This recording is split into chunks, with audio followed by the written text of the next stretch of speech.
அதுல ஒண்ணுமே இல்ல, கீழே போட்டுருங்க. இந்த அரசில் தமிழ்நாடு மக்கள் மகிழ்ச்சியாக இருக்கிறார்கள் என்பதை தான் இன்றைய சட்டமன்றத்தினுடைய போக்கு காட்டுகிறது. நேற்றைய தினம் கட்சியை விட்டு நீக்கியிருக்கிறார் என்னுடைய பொதுச் செயலாளர். திமுகவினுடைய 40 நாள் அல்ல 5 ஆண்டுகளையும் பார்த்துவிட்டு அந்த வந்த ஏமாற்றத்தால் தான் இப்படி ஒரு தீர்ப்பை எங்களுக்கு வழங்கி இருக்கிறார்கள். அப்புறம் ஏன் சார் லேப்டாப்ல மட்டும் அந்த படத்தை போட்டீங்க? நீங்க லேப்டாப்பில் போட்ட படத்தை எங்கள் மாணவர்கள் திண்ணர் வைத்து அழித்து விட்ட காட்சிகளும் சமூக வலைதளத்தில் பார்த்து கொண்டுதான் இருக்கிறோம். தமிழ்நாட்டிற்கு மின்சார தடையை அறிமுகம் செய்த திமுக அதற்கு மின்சார தடையை பற்றி பேசுகிறது. அந்த பிரச்சனையே அவங்கதான். ஒரு செய்தி விளம்பரத்துறை அமைச்சர் என்ற முறையில் இந்த மாமன்றத்தில் மதிப்பிற்குரிய எதிர்க்கட்சி தலைவர் அவர்கள் சொன்ன சில செய்திகளுக்கு சில வரி விளக்கங்களை உங்கள் மூலமாக வழங்க விரும்புகிறேன். தன்னுடைய பேச்சிலே மாண்புமிகு எதிர்க்கட்சி தலைவர் அவர்கள் சில விளக்கங்களை ஆக்கப்பூர்வமாக ஆதாரத்தோடு கூறியிருந்தால் அதை குறிப்பெடுத்து அதன்படி இந்த தமிழ்நாடு அரசு தன்னுடைய திசைவழி போக்கை சரியான முறையில் செலுத்திக் கொள்ள தயாராக தான் இருக்கிறது. நான் முதல்வன் திட்டத்தை முடக்குவதற்கோ மாற்றுவதற்கோ எங்களுக்கு எந்த திட்டமும் இல்லை. ஆனால் சில விஷயங்களை தெளிவுபடுத்த வேண்டும். 40 நாள் விரதம் முடிப்பது போல 40 நாட்கள் ஆட்சியை இந்த தாவேக அரசு நிறைவு செய்திருக்கிறது. இந்த 40 நாட்களும் பார்த்து விட்டேன், ஏமாற்றம் மட்டும்தான் மிச்சம் என்று அவர் சொன்னார். ஆனால் மக்கள் திமுகவினுடைய 40 நாள் அல்ல 5 ஆண்டுகளையும் பார்த்துவிட்டு அந்த வந்த ஏமாற்றத்தால் தான் இப்படி ஒரு தீர்ப்பை எங்களுக்கு வழங்கி இருக்கிறார்கள்.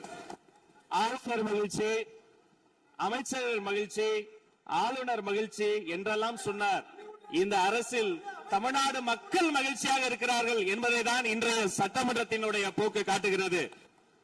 நான் முதல்வன் திட்டத்தை பொறுத்தவரை தமிழ்நாடு முழுக்க இருக்கக்கூடியவர்களை நான் முதல்வன் என சொல்ல வைத்துவிட்டு ஒரே ஒரு குடும்பத்தில் மட்டும் முதல்வர்கள் வந்து கொண்டிருக்கின்ற போக்கை மாற்றுவதற்காக தான் இப்படி ஒரு சட்டமன்றம் அமைந்திருக்கிறது. தமிழ்நாடு வரலாற்றில் முதல் முறை முதலமைச்சர் மட்டுமல்ல, மாண்புமிகு சி ஜோசப் விஜய் அவர்கள் முதல் முறையிலேயே முதலமைச்சராக இருக்கிறார். அவருக்கு பிறந்தநாள் வாழ்த்துக்களையும் சொல்லிக் கொண்டு நிதி ஆயோக் கூட்டத்தில் மாண்புமிகு முதல்வர் சொன்னதெல்லாம் 40 நாட்கள் நீங்கள் செய்திருக்க முடியாது, அது திமுக தான் காரணம் என்று சொன்னார்கள். நானும் அதை தான் சொல்கிறேன். இன்று அவர் சொன்ன சட்டம் ஒழுங்கு போதை பொருள் எல்லா பிரச்சனைக்கும் 5 ஆண்டு காலமாக அவர்கள் செய்த திமுக ஆட்சி தான் காரணமாக இருக்க முடியும் என்பதையும் சுட்டிக்காட்டிக் கொள்கிறேன். பள்ளி மாணவர்கள், ஒரு கல்வித்துறை அமைச்சர் நான், பள்ளி மாணவர்களினுடைய புத்தக பையிலே அன்றைய முதல்வர் ஸ்டாலின் படத்தை நாங்கள் போடவே இல்லையே என்று பெருமையாக சொன்னார். அப்புறம் ஏன் சார் லேப்டாப்ல மட்டும் அந்த படத்தை போட்டீங்க? நீங்க லேப்டாப்பில் போட்ட படத்தை எங்கள் மாணவர்கள் திண்ணர் வைத்து அழித்து விட்ட காட்சிகளும் சமூக வலைதளத்தில் பார்த்து கொண்டுதான் இருக்கிறோம். ஐயா, பெட்ரோல் விலை 1 லிட்டர் 50 ரூபாய், மண்ணெண்ணெய் விலை 35 ரூபாய், ஒரு 15 ரூபாய் மிச்சப்படுத்த வேண்டியதான். கணக்குல கரண்ட் வச்சு கொடுத்தா 15 ரூபாய்க்கு கணக்கு பார்த்து 5 லட்சம் ரூபாய் சும்மாவை பறக்க விட்டுட்டேடா. அங்க பாரு புகையுது, சக்கரால அதுல வர்ற புகை என் வயித்தெரிச்சல்றா. ஒரு வரியில் சொல்லுகிறேன், கோயில் பிரச்சனையை முத்தமிழறிஞர் டாக்டர் கலைஞரினுடைய வசனத்தையே சொல்கிறேன். நாங்கள் கோயில் கூடாது என்று சொல்லவில்லை, கோயில் கொடியவர்களின் கூடாரமாக மாறிவிடக் கூடாது என்றுதான் சொல்லுகிறோம். தூய்மை தொழிலாளர்களை இன்றே பார்த்து விட்டதாக முதல்வர் அவர்கள் முன்னாள் முதல்வர் பார்த்து விட்டதாக சொல்கிறார்கள். எங்கள் கேள்வியே அதுதான். 10 நாட்கள் ஒரு வாய் சாப்பிடாமல் உண்ணாநோம்பு இருந்த போது நானும் எனது சகோதரர்கள் அண்ணன் ஆனந்தும் ஆதவம் போய் பார்த்தோமே. இன்று தூய்மை தேவதைகளை பார்க்கிற திரு ஸ்டாலின் அவர்கள் அன்னைக்கு ஏன் சார் பார்க்கல? ரிப்பன் மாளிகைக்கு அட்ரஸ் தெரியலையா? எப்படி போக வேண்டும் என்ற பாதை தெரியவில்லையா? தமிழ்நாடு எத்தனையோ திருடர்களை பார்த்திருக்கிறது. அலிபாபாவும் 40 திருடர்களையும் கூட பார்த்திருப்பீர்கள். அலிபாபாவும் ஃபியூஸ் கேரிய திருடர்களையும் இப்போதுதான் எங்களுடைய மின்சாரத்துறை அமைச்சர் பார்த்துக் கொண்டிருக்கிறார். அதை குறித்த நடவடிக்கை எடுக்கப்பட்டுக் கொண்டிருக்கிறது. அவர்கள் மின்வெட்டை குறித்து சொன்னதற்கு மாண்புமிகு புரட்சி தலைவி அம்மா அவர்கள் இதே மாமன்றத்தில் சொன்ன ஒரு வரியை சுட்டிக்காட்ட ஆசைப்படுகிறேன். இந்த மாமன்றத்திலே தமிழ்நாட்டிற்கு மின்சார தடையை அறிமுகம் செய்த திமுக அதற்கு மின்சார தடையை பற்றி பேசுகிறது என்று அவர் கேட்டார். கலைஞர் வண்ண தொலைக்காட்சி கொடுத்தார்கள், அந்த நாட்களை பார்க்க முடியாது. கலைஞர் வண்ண தொலைக்காட்சி கரண்ட் இல்லாம கருப்பு வெள்ளையா பிளாக் அண்ட் ஒயிட்டாவே போன அந்த காலங்களை எல்லாம் மறந்துவிட்டு ஆதாரம் இல்லாமல் உண்மைக்கு புறமான செய்திகளை மாமன்றத்தில் அவர்கள் சொல்வதை இதோடு நிறுத்திக் கொள்ள வேண்டும். நேரலையை குறித்து கேட்டார்கள். எனக்கு ஆச்சரியமாக இருக்கிறது. 3 ஆண்டு காலமாக ஒரு தொழில்நுட்ப கோளாறாக அன்றைய சபாநாயகர் நேரலையை இருட்டடிப்பு செய்து விட்டார். ஆனால் இன்று மாண்புமிகு சபாநாயகர் நேரலையை கொடுத்துக் கொண்டிருக்கிறார்.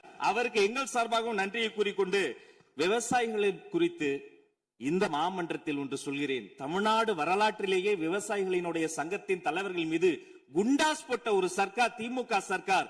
ஆனால் அவர்கள் கண்ணீரை போக்க நாங்கள் போராடி கொண்டிருக்கிறோம்.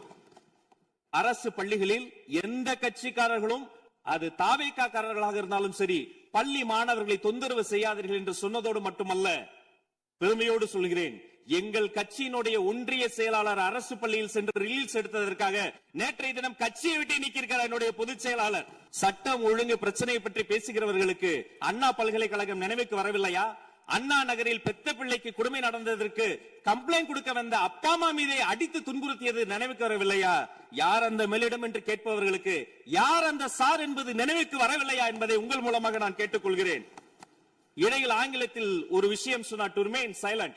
I want to quote Walter. I may not agree with what you are saying, but I am ready to give my life to defend your right to say it. எதிர்க்கட்சிகளினுடைய கருத்துகளையும் அரவணைக்கக்கூடிய மாமனிதர் இந்த மன்றத்தில் முதல்வராக உட்கார்ந்து கொண்டிருக்கிறார். ஆக்கப்பூர்வமான விமர்சனங்களை சொல்வீர்கள் என்று பார்த்தால் திரும்ப திரும்ப அரசியல் விமர்சனங்களை மட்டுமே சொல்லிக் கொண்டிருக்கிறீர்கள். இந்த சோஃபா கதையை எண்ணிக்கை விட போகிறார்கள்.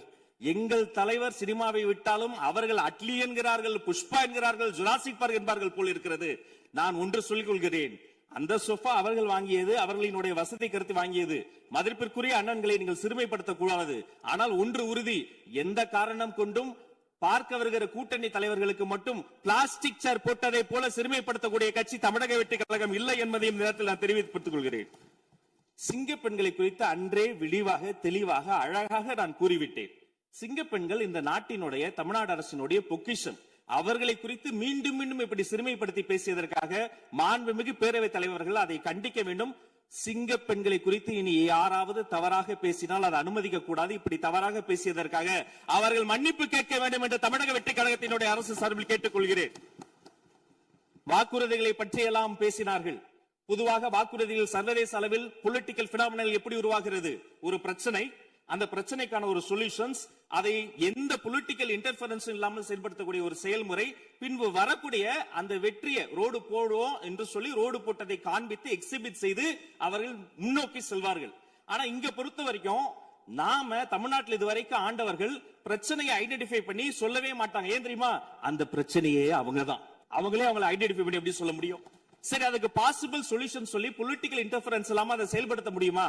ஒரு முனிசிபல் கவுன்சிலர் தொடங்கி மாண்புமிகு அமைச்சரினுடைய வீட்டில் இருக்கிறவர்கள் வரைக்கும் கமிஷன் மீது கமிஷன் அடித்து அந்த ப்ராஜெக்டே முடியாது. கடைசியில் எதை விளம்பரம் செய்வது? அந்த திட்டத்தினுடைய வெற்றியையா எதை விளம்பரம் செய்வது என்றே தெரியாமல் தங்கள் தலைவரை, அதுவும் ஒரு குடும்பத்தை மட்டுமே வெறித்தனமாக விளம்பரம் செய்து செய்தி விளம்பரத்துறையின் கஜானாவை துடைத்து வைத்து சென்றிருக்கிறார்கள் என்பதையும் இந்த மாவட்டத்துக்கு தெரியப்படுத்த நான் கடமைப்பட்டிருக்கிறேன். இன்னும் ஒவ்வொரு வரியிலும் ஆக்கப்பூர்வமாக அறிவியல் பூர்வமாக எதையாவது சொல்வார்களும் நான் தேடி தேடி பார்த்தேன்.